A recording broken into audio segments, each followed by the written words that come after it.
রাসূল সাল্লাল্লাহু আলাইহি ওয়াসাল্লামের হিজরি ষষ্ঠ বছরের ঘটনা এটি। আল্লাহর রাসূল প্রায় ১৪০০ সাহাবীকে সঙ্গে নিয়ে মক্কার উদ্দেশ্যে রওনা হলেন উমরা পালন করার জন্য। পুরোপুরি শান্তিপূর্ণ মেজাজে রাসূলুল্লাহ ও সাহাবীরা এগিয়ে চলছেন। কোনো যুদ্ধংদেহী ভাব নেই। যুদ্ধে জড়ানোর কোনো ইচ্ছে না থাকা সত্ত্বেও রাসূলুল্লাহ অত্যন্ত সতর্ক ছিলেন। গোয়েন্দা হিসেবে নিয়োগ দিলেন বিশর ইবনে সুফিয়ান রাদিয়াল্লাহু তাআলা আনহুকে। তিনি কুরাইশদের ব্যাপারে তথ্য নিয়ে ফিরে এলেন। তিনি জানালেন কুরাইশরা যুদ্ধের সর্বাত্মক প্রস্তুতি নিয়েছে। তারা যুদ্ধ করতে দৃঢ়প্রতিজ্ঞ।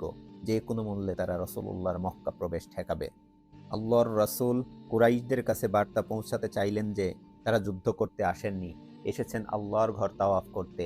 এই কাজের জন্য আল্লাহর রাসূল দূত হিসেবে পাঠালেন খাররাশ ইবনে উমাইয়াহ রাদিয়াল্লাহু তাআলা আনহুকে। খাররাশ মক্কায় গেলেন, কিন্তু খাররাশের সাথে মক্কাবাসীর ব্যবহার ছিল অত্যন্ত রূঢ়। তারা তার উটকে হত্যা করল এবং তাকেও মেরে আধমরা করে ফেলল। একজন দূতের সাথে এরকম হীন আচরণই বলে দেয় মক্কাবাসীরা তখন চূড়ান্তভাবে দিগ্ভ্রান্ত এবং হতাশায় নিমজ্জিত হয়েছিল। এ পর্যায়ে দূত হিসেবে পাঠানো হলো উসমান রাদিয়াল্লাহু তাআলা আনহুকে। কারণ উসমান রাদিয়াল্লাহু তাআলা আনহুর গোত্র তখনও মক্কায় ছিল। উসমান রাদিয়াল্লাহু তাআলা আনহুর এ সফরের উদ্দেশ্য ছিল মূলত দুইটি।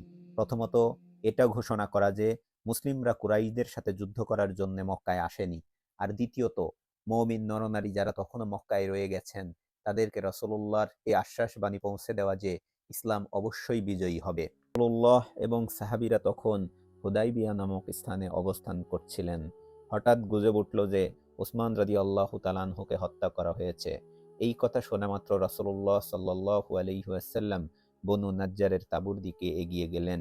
উম্মে আম্মারা নামের বনু নাজ্জারের এক মহিলা রাসূলুল্লাহকে দেখতে পেলেন।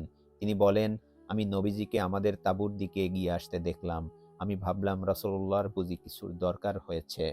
রাসূলুল্লাহ এসে বসলেন এবং বললেন, আল্লাহ আমাকে তোমাদের কাছ থেকে বাইয়াত বা আনুগত্যের শপথ নেওয়ার আদেশ দিয়েছেন। এরপর সাহাবীরা একে একে রাসূলুল্লাহর কাছে বায়াত করলেন। একটি বর্ণনায় আছে এ বাইয়াত হচ্ছে মৃত্যুর বাইয়াত। অন্য বর্ণনায় আছে এ বাইয়াত হচ্ছে যুদ্ধক্ষেত্র থেকে পলায়ন না করার বাইয়াত। তৃতীয় বর্ণনা বলছে এ বাইয়াত ছিল রাসূলুল্লাহর অন্তরে যা আছে তার প্রতি বাইয়াত। এই বর্ণনা থেকে এটা প্রতীয়মান হয় যে সাহাবীরা জানতেন না নবীজি কি চান, কিন্তু তারা সেই না জানা জিনিসের উপরই বাইয়াত দিয়েছেন। সেক্ষেত্রে এই বাইয়াতের অর্থ দাঁড়ায়, আমরা এই শপথ করছি যে আল্লাহর রাসূল আমাদের যা করতে বলবেন আমরা তাই করব। এই বাইয়াতকে বলা হয় বাইয়াতুর রিদওয়ান। রিদওয়ান মানে সন্তুষ্টি। এই বাইয়াতের পর আল্লাহ মুসলিমদের উপর তার সন্তুষ্টি প্রকাশ করেছিলেন। উম্মে আম্মারার বর্ণনায়, আমার স্বামীর বাইয়াত দেওয়ার সময় আমার হাতে তলোয়ার ধরা ছিল, কারণ এটি হচ্ছে মৃত্যুর বাইয়াত। এই দৃশ্য দেখে আমি আমার কোমর বন্ধনীর সাথে একটি ছুরি বেঁধে যুদ্ধের জন্য প্রস্তুত হয়ে গেলাম। তখন যদি আমার সামনে কোনো লোক যুদ্ধ করতে আসতো, তাহলে আমি তার শরীরে ছুরি ঢুকিয়ে দিতাম, ছুরির বাট দিয়ে তাকে আঘাত করতাম। রাসূলুল্লাহর মহিলা সাহাবীরাও এমনই সাহসিকতার অধিকারী ছিলেন। তিনি যুদ্ধের জন্যে, রাসূলুল্লাহর জন্যে জীবন উৎসর্গ করতে এক মুহূর্তের মধ্যে প্রস্তুত হয়ে গেলেন, যে কাজটি করতে হয়তো আজকের অনেক পুরুষও আমতা আমতা করবে। সর্বপ্রথম বাইয়াত দেন আবু সিনান আব্দুল্লাহ ইবন ওহাব আল আসদি। সালামা ইবন আল আকওয়া থেকে আল্লাহর রাসূল ৩ বার বাইয়াত নেন, শুরুতে, মাঝে এবং শেষে। সেদিন বায়াত নেন সব মিলিয়ে ১৪০০ সাহাবী। বাইয়াতে রিদওয়ানে অংশ নেওয়া সাহাবীদের মর্যাদার ব্যাপারে আল্লাহ রাব্বুল আলামিন পবিত্র কোরআনে ইরশাদ করেন, ইন্নাল্লাযীনা ইউবাইউনাকা ইন্নামা ইউবাইউনাল্লাহ ইয়াদুল্লাহি ফাওকা আইদিহিম فمن نكث فإنما ينكث على نفسه ومن أوفى بما عاهد عليه الله فسيؤتيه أجرا عظيما। যারা বাইয়াতে রিদওয়ানে অংশ নিয়েছিলেন তাদের জন্য এটা একটা বিরাট সম্মান। তারা বাইয়াত করেছিলেন রাসূলুল্লাহর হাতে, কিন্তু আল্লাহ বলেন এই বাইয়াত ছিল আল্লাহর কাছেই। ইবনুল কাইয়িম রাহিমাহুল্লাহ এ প্রসঙ্গে বলেন, আল্লাহর রাসূল ছিলেন আল্লাহ তাআলা এবং সাহাবীদের মাঝে একজন প্রতিনিধি স্বরূপ। কারণ যে আনুগত্যের শপথ তারা আল্লাহর রাসূলের কাছে করেছিলেন সেটা ছিল আসলে স্বয়ং আল্লাহর কাছে আনুগত্যের শপথ। لقد رضي الله عن المؤمنين إذ يبايعونك تحت الشجرة فعلم ما في قلوبهم فأنزل السكينة عليهم وأثابهم فتحا قريبا ومغانم كثيرة يأخذونها وكان الله عزيزا حكيما আল্লাহ সেই ১৪০০ সাহাবীর উপরে নিজের সন্তুষ্টি প্রকাশ করে দিলেন। এর থেকে বিশাল ঘটনা আর কি হতে পারে? দুনিয়ার জীবনেই আল্লাহ সুবহানাহু ওয়া তাআলা এই মানুষগুলোকে সবচাইতে বড় সুখবর জানিয়ে দিয়েছেন। আল্লাহ সাক্ষ্য দিচ্ছেন এই লোকগুলোর অন্তরে কি আছে তা তিনি জানতেন। অর্থাৎ এই সাহাবীদের আন্তরিকতা আর ঈমান নিয়ে কোনো প্রশ্ন থাকতে পারে না। একই সাথে আল্লাহ তাআলা তাদের আসন্ন বিজয় এবং বিপুল পরিমাণ গনিমত লাভের সুসংবাদ দিচ্ছেন। এটি হলো খাইবারের বিজয়ের সুসংবাদ। বাইয়াতে রিদওয়ানের সাহাবীরা কখনো জাহান্নামে প্রবেশ করবেন না। জাবির ইবনে আব্দুল্লাহ থেকে বর্ণিত, আল্লাহর রাসূল হাফসাকে বলেছেন, ইনশাআল্লাহ গাছের নিচে যারা বাইয়াত করেছিল তারা কেউই জাহান্নামে প্রবেশ করবে না।